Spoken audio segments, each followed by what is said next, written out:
at Joe Ken for Dynamic Fitness and Strength Coaching Academy.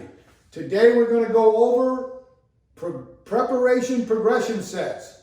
And what this is a systematic approach to get the athlete prepared for the top working set of the priority exercise of the day.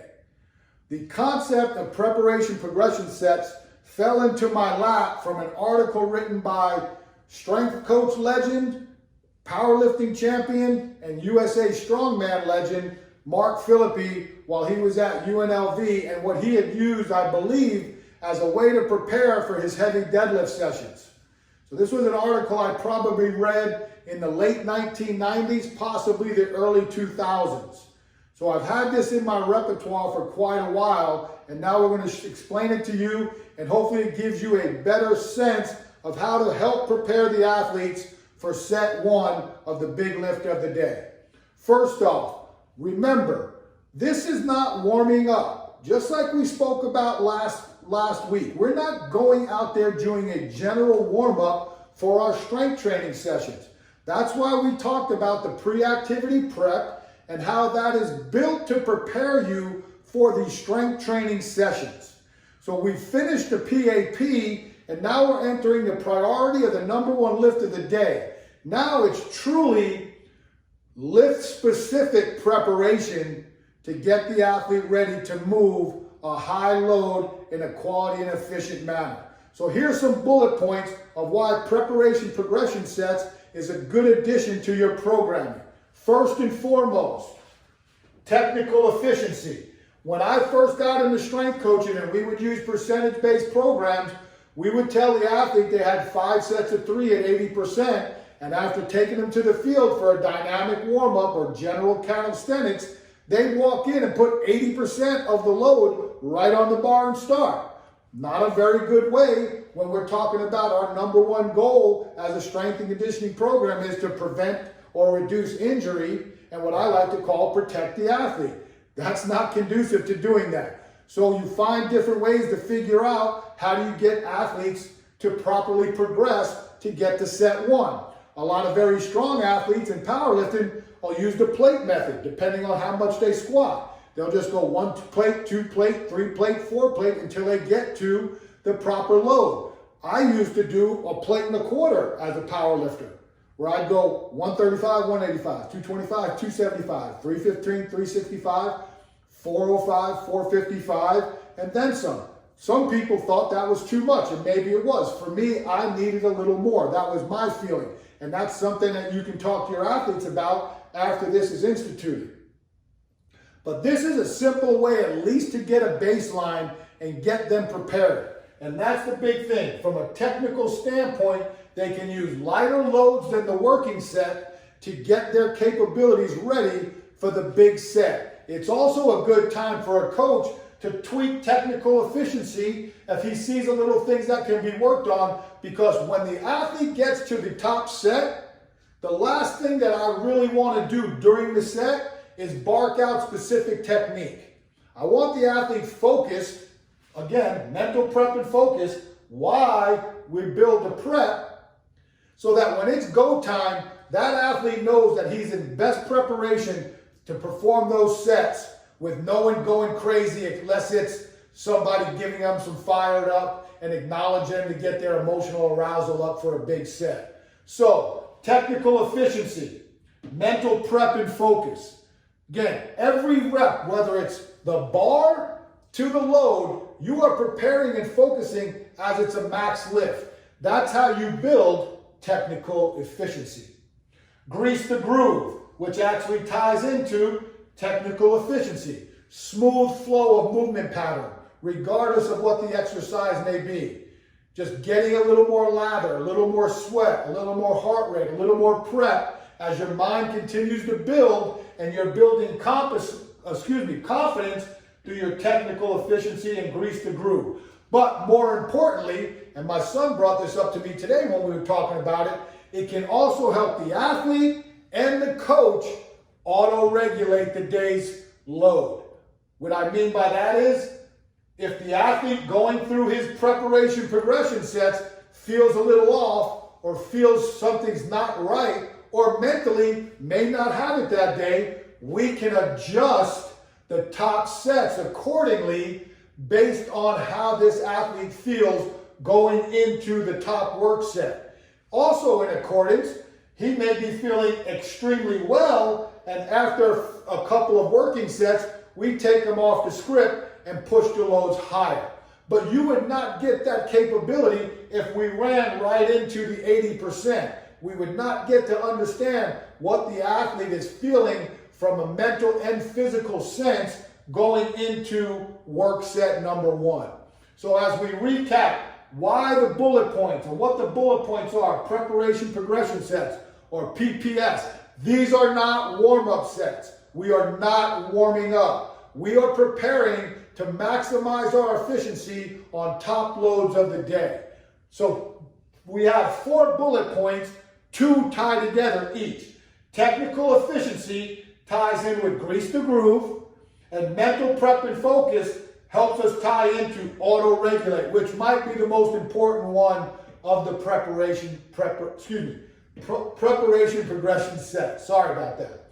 So now we're going to go into 2 examples so you can see what we've done. And remember, all of our coaching academies for the last 5 weeks tie into our 60-second strength coach, which you can find on our Twitter feed and our IG feed for dynamic fitness and strength, as well as our blog that's on our website, mydynamicfitness.com.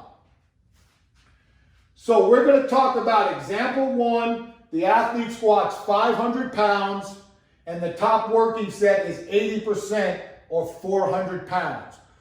Our base progression sets, our base preparation progression sets are based off of 4 prep sets.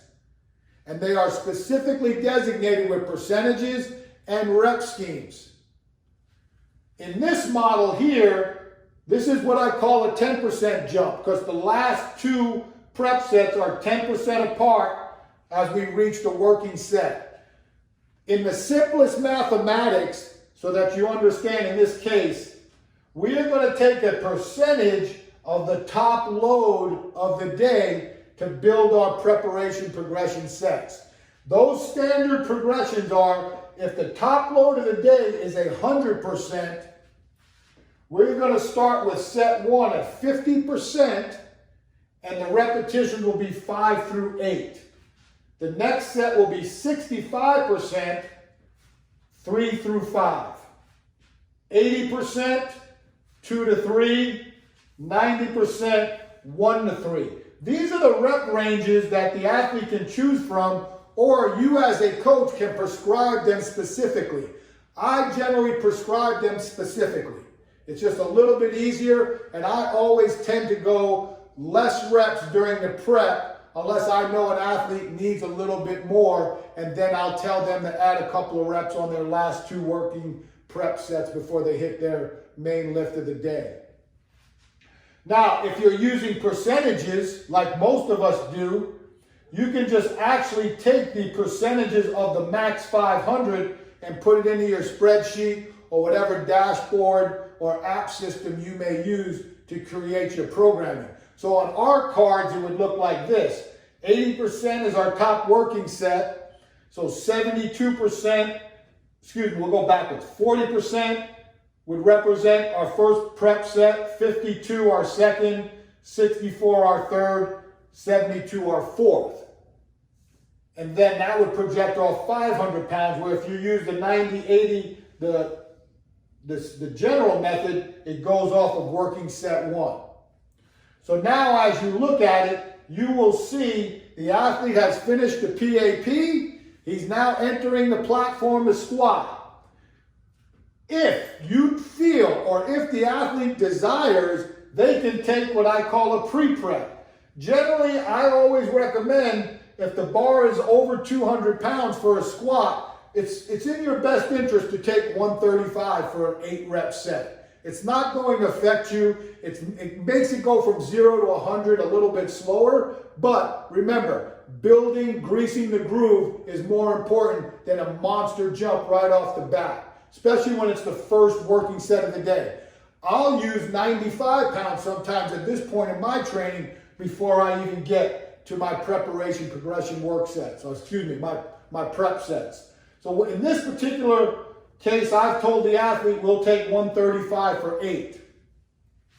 Now we're going to go into our 4 preparation progression sets. The first one is 200 pounds. The rep range is 5 to 8. For lower body work, I'm going to have them do 5. If this happened to be a bench press, I'm probably going to have them do 8. That's just my personal preference. Second set, 260 pounds. 3 to 5 is the rep range. We're going to have them do 3. Prep number 3, 64%. 320, 2 to 3 reps. We're going to have them take 2. Prep number 4, 72% or 90% of work set 1. 360, probably going to have him take 1 rep. So now the athlete has done a standard progression, decent sized jumps early, smaller jumps for a squat later, and now the athlete should be well prepared by taking 90% of his first working set as the last prep set, should be well prepared to handle the 80% load for the prescribed number of reps, which in this particular example is 3. Now, what I have learned and the adjustment I made was when we use Olympic lifts, a 10% jump seems to be a rather large jump when utilizing movements that have to be done explosively. And when there's a lot of complexity in the overall technique, it tends to break down making too big of jumps as you get closer to your working sets. So the adjustments that we made is we moved it to a 7.5% spike from prep sets 2, 3, and working set 1. So in this particular example, we have a women's thrower who can clean 300 pounds. Her 80% for the work week for the working set is 240.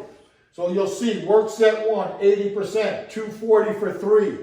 How are we going to get there? Again, 2 ways you can model this in your program design package. You can base specifically off of the working set, or you can base percentages off of the top percentage of the day, depending on how you're using and the types of programming you're using to give to your athletes. So for working set 1, in the clean example, she will perform 55% of 240, which correlates to 44% of her max, 130 pounds. And we always do the low rep end on the Olympic lifts. She'll perform that for 5 reps. Prep 2, 70% of 240, which equals 56% of 80, 170 pounds for 3 reps. Prep 3, 85% of 240, 68% is 80%, 85% of 80. 205 for 2 reps. And then finally, the big lead off, 92.5% of 240, which equals 74% of 80, 220 for 1. And then she enters her first working set at 240 for 3. We determined, and this athlete determined, that she did not want to do a pre-prep set. I've seen high quality Olympic lifters, and I'm very fortunate to watch them live at Travis Masters facility when it's open down here in Advance, start, and these are kids that can clean well over 400. They'll start with 110 pounds for their first prep set of cleans. Talk about really greasing the groove. So here you have it. Preparation progression sets. A continuation of not having a warm-up, but a specifically related entire preparation program to make sure when your athletes hit the platform or even the bench press for a priority exercise of the day, they are well prepared to exceed expectations. That doesn't happen with generalizations. It happens with building a program from a strength standpoint that entails all the necessities for a productive and protective program. This is Joe Kent for Dynamic Fitness and Strength. Next Tuesday, we'll have Joey Tronzo, head strength conditioning coach St. X, Louisville, Kentucky. One of my former players at Louisville will start promoting it this week and what the discussion points will be. Again, thank you very much, and we hope you enjoyed it.